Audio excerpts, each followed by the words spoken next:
Halo para mitra, berita lokal maupun berita internasional setiap hari, setiap jam, setiap detik selalu memberitakan mengenai wafatnya Ratu Elizabeth II. Kemarin juga viral berita mengenai pelangi yang ada dalam suasana berdukanya Ratu Elizabeth ini. Dari wafatnya Ratu Elizabeth ini ada banyak sekali dampak, baik yang dampak positif maupun dampak negatif.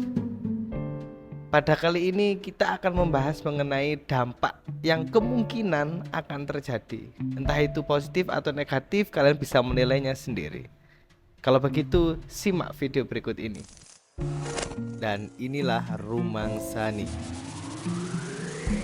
Apa dampaknya terhadap Inggris jika Ratu Elizabeth II wafat? Yang pertama, Australia out dari Commonwealth.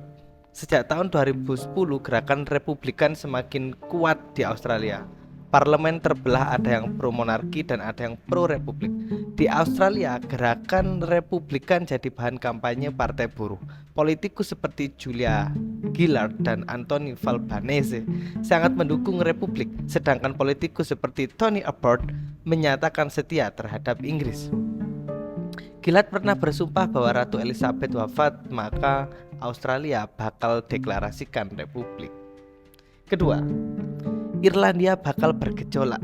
Sejak dulu sampai sekarang orang Irlandia punya sikap bermusuhan terhadap Inggris. Mulai dari faktor penjajahan sampai faktor agama membuat orang Irlandia diam-diam tidak menyukai Inggris. Mereka nggak suka negara mereka dipecah oleh Inggris. Pada dekade 70-90 pemerintah Irlandia mengalami perang dingin dengan Inggris. Ini dikarenakan orang Katolik Irlandia membentuk gerakan nasionalis bernama IRA, Irish Republican Army. Secara tidak langsung mereka menganggap sebagai pembela penduduk Katolik Irlandia. Tujuan kelompok ini adalah untuk membebaskan Irlandia Utara dari cengkraman Inggris dan mempersatukannya di bawah Republik Irlandia. Kelompok ini dicap teroris oleh Inggris karena mereka melakukan perlawanan dengan aksi teror seperti pengeboman, penculikan, perwira militer dan kepolisian, serta menargetkan orang-orang Anglikan di Irlandia Utara. Salah satu kasus yang terbesar adalah pengeboman Omagh. Pengeboman ini menewaskan 29 orang dan membuat seluruh Inggris gempar. Namun akhirnya kedua pihak sepakat berdamai setelah Ratu Elizabeth turun tangan. Baik itu Irlandia maupun Inggris sepakat untuk berdamai dan mengakhiri permusuhan. Meskipun sudah damai, orang Irlandia Utara Katolik dan orang Republikan Irlandia masih sentimen terhadap orang Inggris. Dalam satu dekade, Irlandia Utara sudah 2 kali mengalami kerusuhan karena konflik berbau agama. Hal ini bisa terulang kembali karena Ratu Elizabeth wafat. Gerakan nasionalis seperti IRA kemungkinan bakal subur kembali meskipun mereka bergerilya karena Ratu Elizabeth wafat. Ketiga, monarki Inggris di ujung tanduk. Selain di Australia, rupanya sentimen republik juga ada di Inggris. Meskipun isu republikan tidak pernah dibahas oleh parlemen karena politisi Inggris masih setia terhadap monarki, kampanye ini rupanya banyak mendapat dukungan dari warga meskipun belum sampai 10%. Mereka berpendapat bahwa monarki sudah tidak relevan lagi.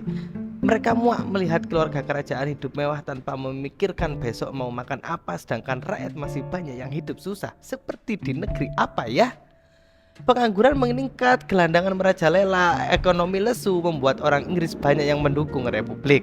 Dan juga monarki Inggris sudah di ujung tanduk karena Pangeran Charles tidak seharismatik ibunya. Alih-alih berkarisma, orang Inggris justru banyak yang membencinya.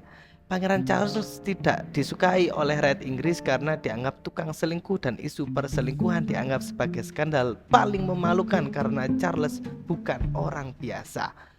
Sejak perceraiannya dengan Putri Diana ditambah lagi kematian Putri Diana di Paris, banyak yang percaya Charles membunuhnya melalui MI6, membuatnya popularitas Charles menurun. Ini dikarenakan beliau tidak mencintai Diana dan malah mencintai Camilla. Rakyat Inggris yang sudah terlanjur setia cinta dengan Putri Diana akhirnya kecewa dengan Charles. Camilla juga nggak disukai karena dianggap sebagai pelakor. Seandainya Pangeran Charles tidak menceraikan Putri Diana, kemungkinan kerajaan Inggris bakal survive beberapa abad lagi. Apa yang disampaikan ini bisa jadi, bisa tidak, karena nggak ada yang tahu apa yang terjadi di masa depan. Buat kalian yang mungkin tahu kemungkinan baik dampak buruk maupun dampak positif yang terjadi setelah wafatnya Ki Ageng Ratu Elizabeth II ini, silahkan tulis di kolom komen.